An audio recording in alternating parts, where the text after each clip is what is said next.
Permisi, saya minta waktunya sebentar untuk di sini saya akan mewawancari Abang dalam acara Sanggar Sri Kandi Lestari. Baik Bang, nama saya itu Nur Hayati. Saya dari Pangkalan Susu Sumatera Utara, Medan. Nah, di sini kegiatan wawancara kami ini Sanggar Sri Kandi Lestari ini adalah mengundang para penggiat-penggiat lingkungan untuk berbicara mengenai kerusakan lingkungan yang sudah terjadi di Indonesia ini, begitu Bang. Jadi sebelumnya saya minta kepada Abang perkenalkan nama dan Abang itu dari lembaga mana sih? Kenalkan, nama saya Alan.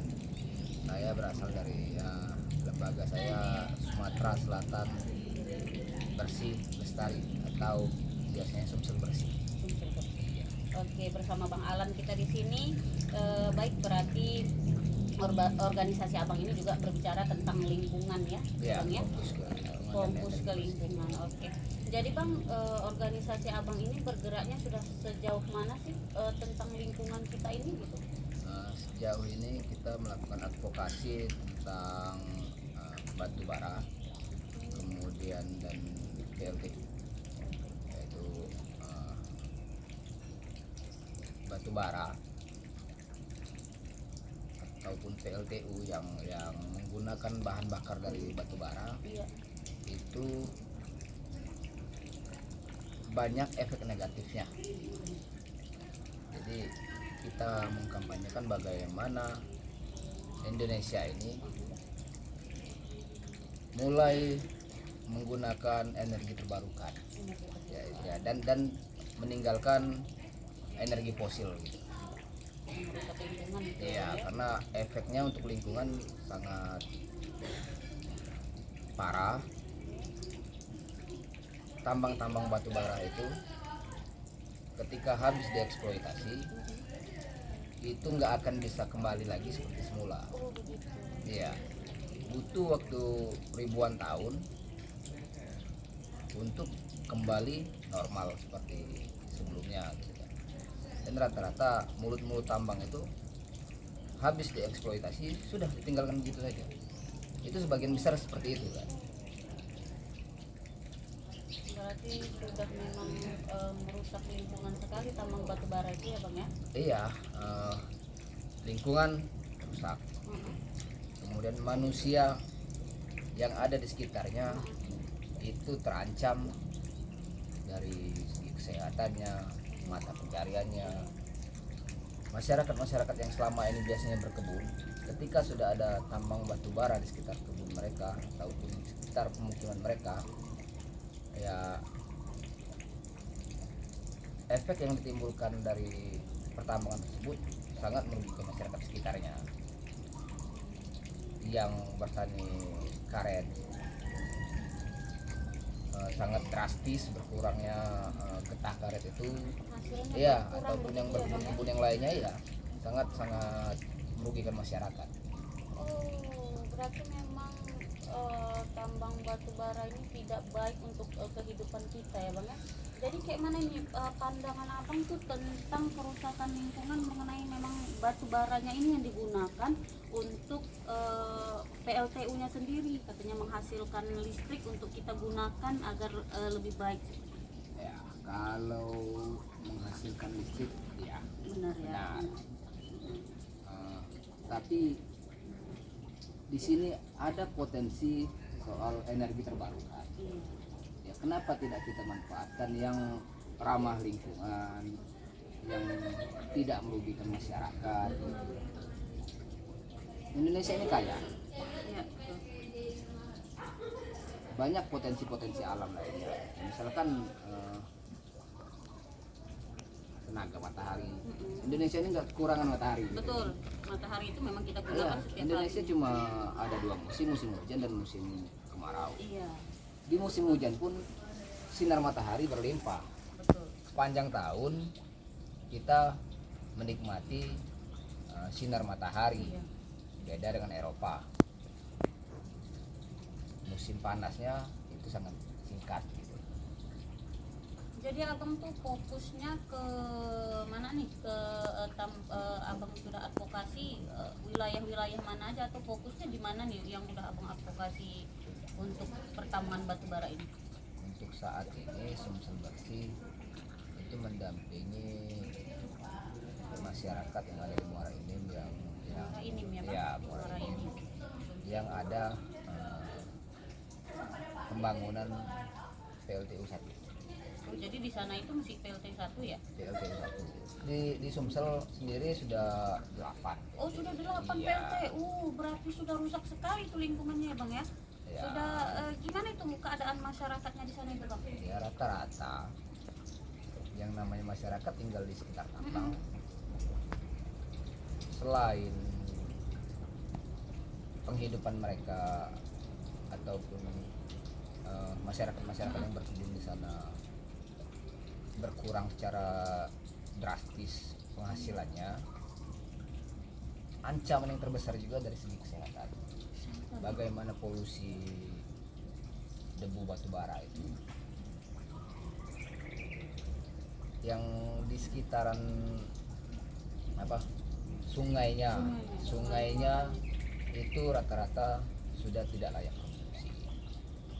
Yang selama ini masyarakat menggunakan air dari sungai, baik itu cuci, mandi ataupun bahkan untuk minum, sekarang sudah nggak bisa digunakan lagi untuk minum, bahkan mandi pun di sebagian wilayah itu mengakibatkan gatal-gatal.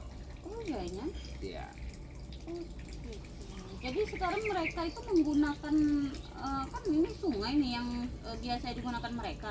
Jadi sekarang itu mereka untuk mendapatkan air bersih itu menggunakan apa itu bang? ya untuk air bersih, kalau untuk konsumsi sebagian masyarakat membeli Air isi ulang itu air ya. air isi ulang. Tapi kalau untuk mandi ya masih sebenarnya masih mau nggak mau Ya tetap tetap digunakan mereka gitu ya. iya, tetap menggunakan air sungai di sekitar. Belum lagi kalau yang posisinya agak jauh, biasanya kan masyarakat ada sumur tuh. Ada semua. Tapi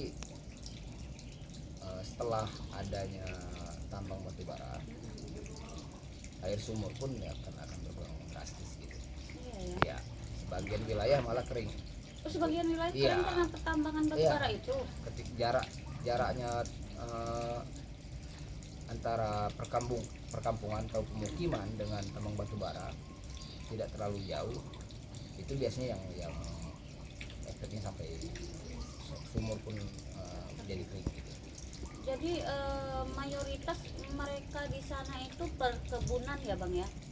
Ya, Pertanian ada juga. sebagian ada. Jadi bagaimana mereka sekarang ini, mereka tetap itu kan udah sampai 8 tuh, berarti udah banyak sekali kan.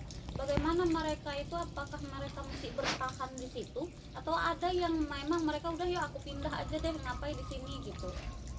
Seperti itu kayak mana? Kalau untuk pindah kan mungkin sebagian kecil yang tidak tahan dan ekonominya memadai mungkin bisa. Iya bisa, betul Ya, juga. tapi kan sebagian besar, lebih dari 90% penduduk itu ya mau nggak mau Tetap di situ ya bertahan gitu. ya. Mereka lahir di situ, Iya benar. hidup di situ. Iya benar, kan bukan mereka yang itu kan bang, mereka memang lahirnya di situ, itu memang tanah air mereka, ngapain pula mereka pindah ya? Ya itu Tetap bertahan dengan keadaan itulah gitu ya bang ya. ya mau tidak mau mereka tetap bertahan dengan segala konsekuensinya, dengan segala kekurangannya, dengan segala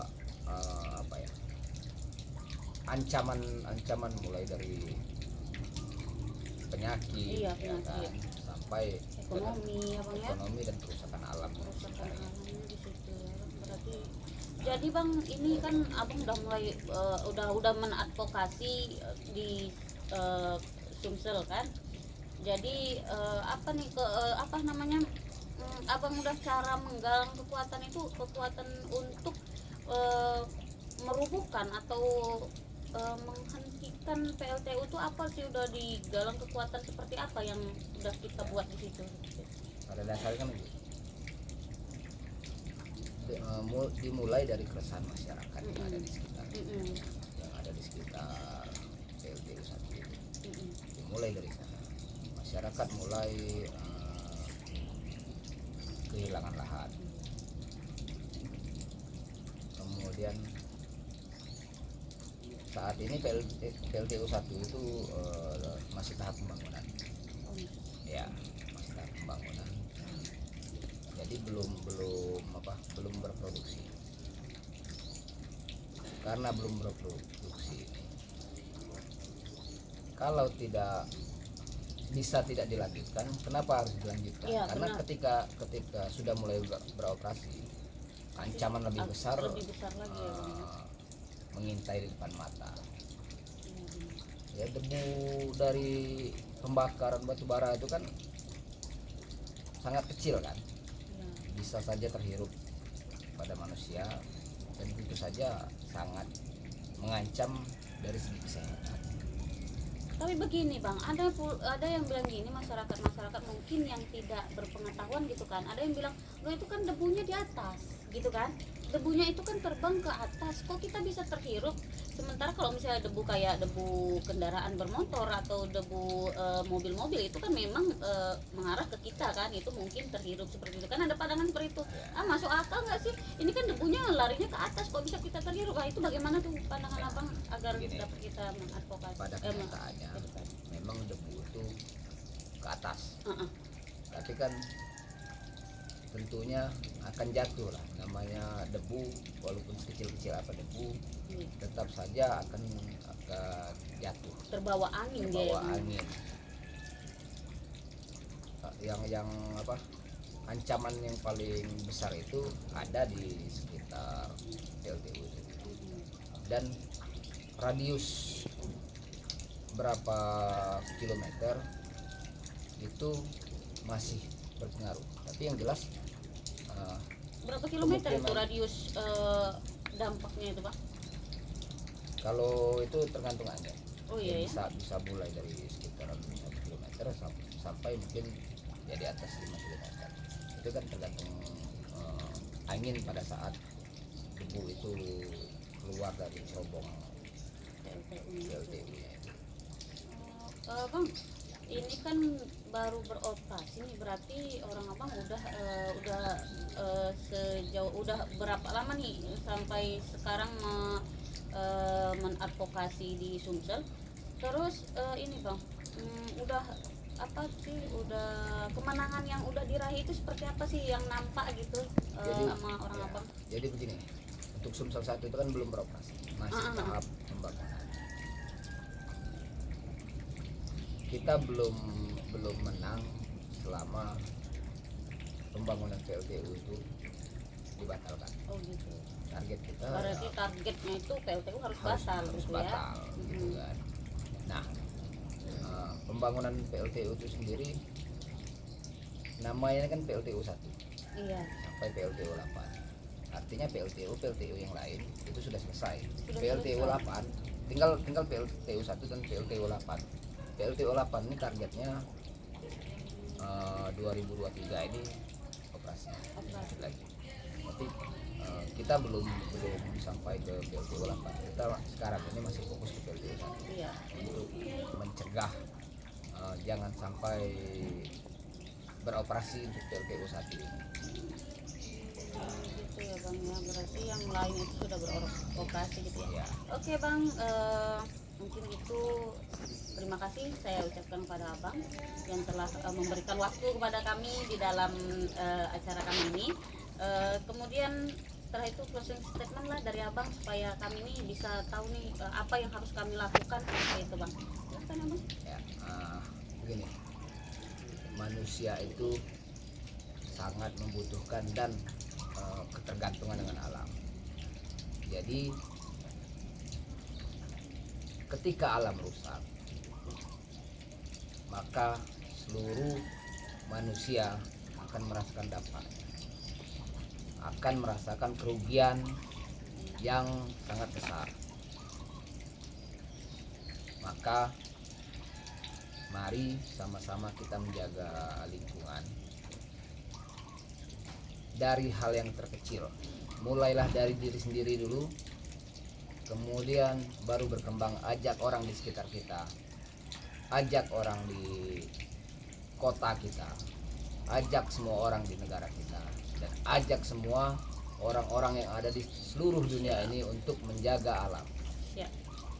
Oke Bang, terima kasih banyak waktunya Bang Sama-sama. Alan dari Sumatera Selatan Bersih ya Bang ya. Bersama saya Nur Hayati dari Sanggar Sri Kandi Lestari. Terima kasih banyak.